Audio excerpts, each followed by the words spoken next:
of theCUBE. Let's talk to Cyrus Mewawalla, who is the Managing Director at CM Research and joins us, and a familiar face. Cyrus, great to see you. Great to see you. I mean, they are every time we talk about this company, stonking numbers, and there was some concern, and probably still is maybe, that Apple relies too heavily. It makes most of its money from those sales of the iPhones. It relies too heavily on that. But that said, it's still selling more of them. That's right. It had phenomenal results. In every product category, revenues rose. And in every geographical region from the US to Japan to Europe, it rose apart from China, where revenues fell 10%. And we'll talk about China in a minute. But, and you say across the board, and I want to talk about services, but also the iPad. People thought the old pad was on its way out. It's up. It's up. And the iPad, of course, is part of the iOS system of devices, which includes the iPhone.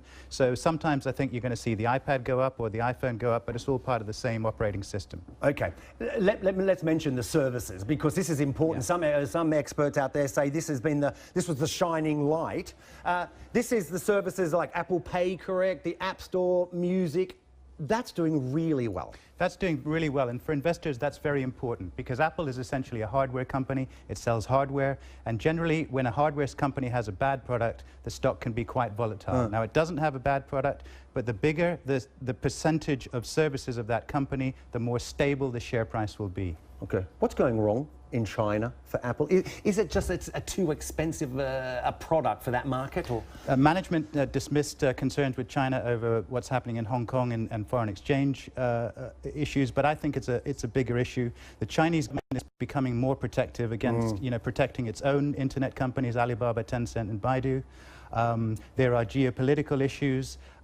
There is the whole, Apple had this issue with the App Store where the Chinese government said you have to take away VPNs so that Chinese... We talked about that, yep. Chinese consumers can only listen to what the government wants them to listen to. But the big threat really is Tencent. So Tencent is a big Chinese company. It's got an app called WeChat, which is a social media app, a bit like Facebook.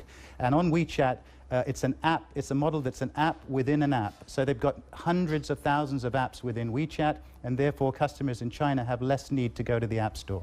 Okay, so not all roses, but looking pretty good, and set, as we said, to become the first $1 trillion company in the world. Correct. I mean, that is astonishing.